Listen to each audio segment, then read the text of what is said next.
નમસ્તે મિત્રો, આજના ગુજરાત સમાચારની અંદર આપ સર્વ સાથે મિત્રોનું ફરી એકવાર સ્વાગત છે। તો આજના સમાચાર વિશે વાત કરું તે પહેલાં તમને જણાવી દઉં કે વિડીયો ખૂબ જ અગત્યનો છે અને આજના સમાચારની અંદર ખેડૂત ઉપયોગી સમાચારો વિશે વાત કરેલી છે। તો વિડીયોને છેલ્લે સુધી જોતા રહેજો અને ચેનલને હજુ સુધી સબસ્ક્રાઇબ ના કરી હોય તો તે પણ કરી લેજો। તો મિત્રો વાત કરીએ આજના પ્રથમ સમાચારને લઈને। તો 500 રૂપિયામાં ગેસ સિલિન્ડર મળશે। મિત્રો, હરિયાણાના સીએમ નાયબ સિંહ સૈનીએ આજે હર ઘર ગૃહિણી યોજના પોર્ટલ લોન્ચ કર્યું છે। આ અંતર્ગત રાજ્યમાં અંત્યોદય પરિવારોને હવે 500 રૂપિયામાં ગેસ સિલિન્ડર આપવામાં આવશે। આ યોજના હેઠળ હરિયાણાના લગભગ 50 લાખ બીપીએલ પરિવારોને 500 રૂપિયામાં ગેસ સિલિન્ડર આપવામાં આવશે। મિત્રો, સીએમએ કહ્યું છે કે સરકાર આ યોજનાનો લાભ આપવા માટે વાર્ષિક 1500 કરોડ રૂપિયા ખર્ચ કરશે। ત્યાર પછી મિત્રો મહત્વના સમાચાર વિશે આગળ વાત કરીએ તો ગુજરાત ગૌણ સેવા દ્વારા વધુ એક ભરતીની જાહેરાત। મિત્રો, સરકારી નોકરીને લઈને મોટા સમાચાર સામે આવ્યા છે, જેમાં ગુજરાત ગૌણ સેવા પસંદગી મંડળ દ્વારા 117 જગ્યાઓ માટે ભરતી બહાર પાડવામાં આવી છે। ગૌણ સેવા પસંદગી મંડળે આપેલી માહિતી પ્રમાણે ફાયરમેન કમ ડ્રાઈવરની કુલ 117 જગ્યાઓ પર ભરતી કરવામાં આવશે, જેમાં નિયામક, રાજ્ય અગ્નિ નિવારણ સેવાઓમાં 9 જગ્યા અને ગાંધીનગર મહાપાલિકામાં 108 જગ્યાઓ ભરવામાં આવશે। ત્યાર પછી મિત્રો મહત્વના સમાચાર વિશે આગળ વાત કરીએ તો અંબાલાલ પટેલની આગાહી। મિત્રો, હવામાન નિષ્ણાંત અંબાલાલ પટેલે ફરી એકવાર આગાહી કરી છે, જેમાં જણાવ્યું કે ગુજરાતમાં આગામી 7 દિવસ સાર્વત્રિક વરસાદની આગાહી કરવામાં આવી છે। આગામી 7 દિવસ ગુજરાતના વિવિધ વિસ્તારમાં છૂટો છવાયો વરસાદ રહેશે। બિકાનેર પાસે મોન્સૂન ટ્રફ સિસ્ટમ સક્રિય થતાં ગુજરાતમાં વરસાદની આગાહી કરવામાં આવી છે। મિત્રો, અમદાવાદ અને ગાંધીનગરમાં મધ્યમ વરસાદ વરસવાની શક્યતા છે। ત્યાર પછી મિત્રો મહત્વના સમાચાર વિશે આગળ વાત કરીએ તો સારથી સર્વર ઠપ થતાં લાયસન્સની કામગીરી અટકી।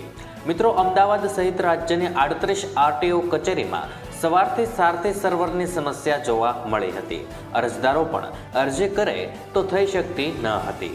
આઈટીઆઈ અને ડબલ્યુઆઈએ સંસ્થામાં કાચા લાયસન્સની પરીક્ષા આપવા ગયેલા અરજદારોને બેસી રહેવું પડ્યું હતું। નોકરી ધંધા પર અડધી રજા લઈને આવેલા લોકો પણ પરેશાન થઈને રવાના થઈ ગયા હતા। પરીક્ષા આપ્યા વગર ચાલ્યા ગયેલા લોકોએ હવે ફરી એપોઇન્ટમેન્ટ લેવીને જવું પડશે। ત્યાર પછી મિત્રો મહત્વના સમાચાર વિશે આગળ વાત કરીએ તો ભૂપેન્દ્ર પટેલે ટ્વીટ કરીને આપ્યા સારા સમાચાર। મિત્રો, રાજ્યના મુખ્યમંત્રી ભૂપેન્દ્ર પટેલે સરકારી કર્મચારીઓને રાહતની ભેટ આપી છે।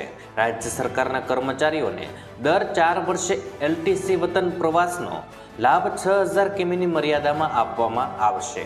કર્મચારીઓ દ્વારા આવા પ્રવાસ અન્વયે ટ્રેન દ્વારા મુસાફરી કરવામાં આવતી હોય છે, ત્યારે આ મુસાફરી હવે સરકારી કર્મચારીઓ વંદે ભારત ટ્રેનમાં પણ કરી શકશે।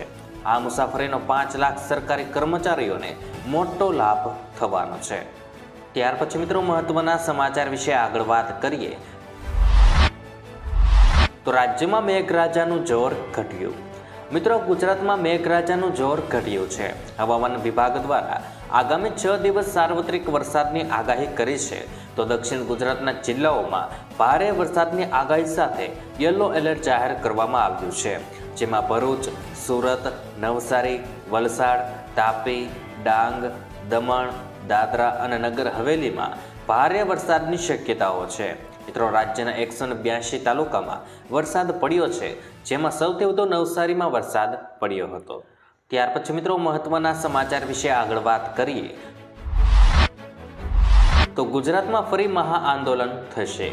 મિત્રો, 16 ઓગસ્ટે ફરી એકવાર શૈક્ષણિક સંઘ મોટું આંદોલન કરી શકે છે।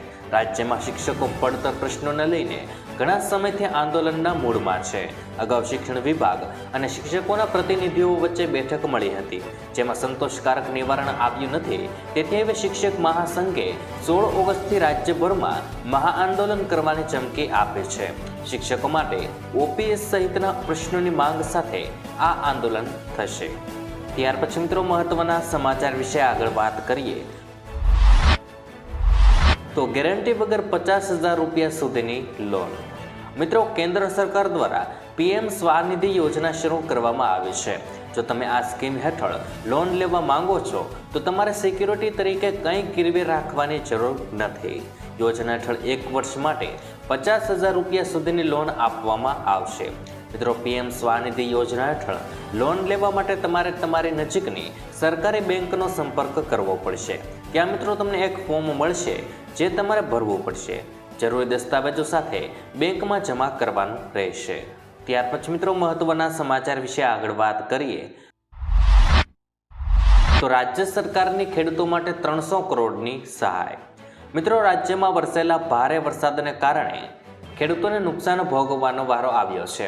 ત્યારે આવી પરિસ્થિતિને જોતા સરકાર દ્વારા એક મહત્વનો નિર્ણય લેવામાં આવ્યો છે, જેમાં જમીન ધોવાણની કિસ્સામાં ખેડૂતોને સહાયની ચૂકવણી કરવામાં આવશે. ત્યારે મુખ્યમંત્રીની સૂચનાથી રાઘવજી પટેલ દ્વારા જમીન ધોવાણની જાતે માહિતી મેળવશે.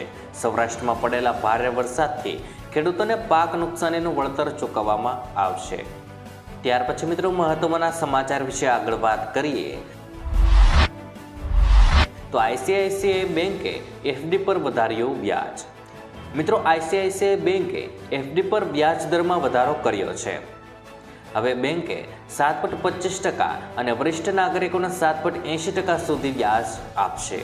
બેંકે 3 કરોડથી નાની એફડી પર વ્યાજ દરમાં વધારો કર્યો છે.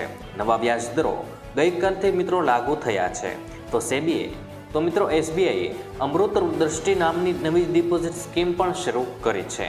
જે પ્રમાણે જો 444 દિવસ માટે એફડી કરવામાં આવે છે તો 7.25% અને વરિષ્ઠ નાગરિકોને 7.75%ના દરે વ્યાજ આપવામાં આવશે. ત્યાર પછી મિત્રો મહત્વના સમાચાર વિશે આગળ વાત કરીએ તો 1 સપ્ટેમ્બરથી બદલાઈ જશે સિમ કાર્ડનો નિયમ. મિત્રો, 1 સપ્ટેમ્બર 2024થી ટ્રાય એક નવો નિયમ લાગુ થવા જઈ રહ્યો છે, જેનો હેતુ સમગ્ર દેશમાં ફેક અને સ્પામ કોલને રોકવાનું છે.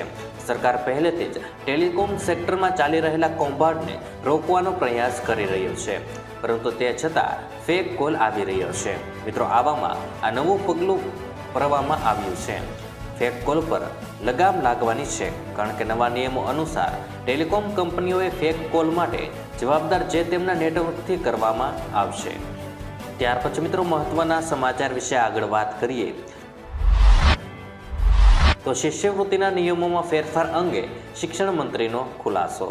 મિત્રો, શિષ્યવૃત્તિના નિયમોમાં ફેરફારને લઈને શિક્ષણ મંત્રી પ્રફુલ્લ પાનસરિયાના ખુલાસા બાદ વાલીઓને હાશકારો થયો છે. મંત્રી પ્રફુલ્લ પાનસરિયાએ કહ્યું છે કે વર્ષ 1/5/1960થી નામદાર કોર્ટે જે પ્લાનિંગ કહ્યું હતું તે પ્રમાણે નિયમો અને નિર્ણયો છે.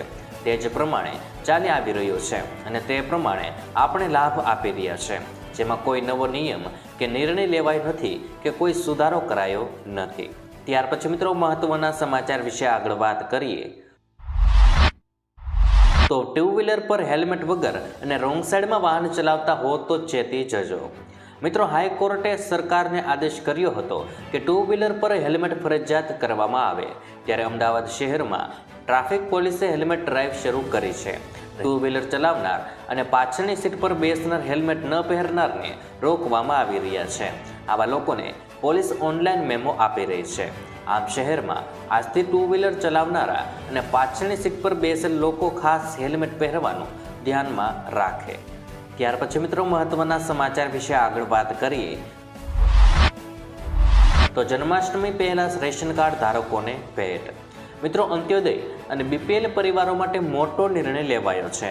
આવનારી જન્માષ્ટમી સારી રીતે ઉજવી શકે એ માટે પરિવારોને રાહત દરે વધારાની ખાંડ અને ખાદ્ય તેલ વિતરણ કરાશે. અન્ન નાગરિક પુરવઠા મંત્રી કુંવરજી બાવળીએ આ જાણકારી આપી હતી. એનએફએસએ 2013 હેઠળ સમાવિષ્ટ કુટુંબોને ગુણવત્તાયુક્ત ખાદ્ય તેલ અને બીપીએલ તેમજ અંત્યોદય કુટુંબોને મળવાપાત્ર જથ્થા ઉપરાંત વધારાની 1 કિલો ખાંડ મળશે. ત્યાર પછી મિત્રો આજની પરેશભાઈ ગોસ્વામીએ આગાહી કરી છે તેના વિશે વાત કરીશું. મિત્રો, હાલ રાજ્યના મોટા ભાગના વિસ્તારોમાં ધીમે ધારે વરસાદ જોવા મળી રહ્યો છે. વરસાદના સામાન્ય હળવા ઝાપટા જોવા મળી રહ્યા છે, ત્યારે વાદળછાયું વાતાવરણ જોવા મળ્યું છે, જેના લીધે વાતાવરણમાં ઠંડક પ્રસરી ગઈ છે. મિત્રો, આ દરમિયાન હવામાન નિષ્ણાત પરેશ ગોસ્વામીએ ઓગસ્ટ મહિનામાં જ આવનારા 2 વરસાદી રાઉન્ડ વિશે માહિતી આપી છે. સાથે જ ઓગસ્ટના છેલ્લા અઠવાડિયામાં ખૂબ સારા વરસાદનું અનુમાન વ્યક્ત કરવામાં આવ્યું છે. મિત્રો, હવામાન નિષ્ણાત પરેશભાઈ ગોસ્વામીએ તેમના યુટ્યુબ વિડીયોમાં જણાવ્યું હતું કે 9, 10 અને 11 તારીખમાં વરસાદ નોંધાયો છે. હવે હમણાં વરસાદની કોઈ શક્યતાઓ નથી. મિત્રો, હવામાં ભેજના કારણે છૂટાછવાયે સામાન્ય ઝાપટા પડે તે અપવાદ રહેશે. હમણાં ગુજરાતમાં વરાપ જેવો માહોલ જોવા મળશે. મિત્રો, તમામ જગ્યાએ વાતાવરણ ખુલ્લું જોવા મળશે. દિવસ દરમિયાન તડકો પણ જોવા મળશે અને આ પ્રકારનું વાતાવરણ હમણાં રહેવાનું છે. અને મિત્રો, હમણાં વરસાદની કોઈ શક્યતાઓ નથી. મિત્રો, 17 અને 18 ઓગસ્ટે એક વરસાદના રાઉન્ડની શરૂઆત થશે.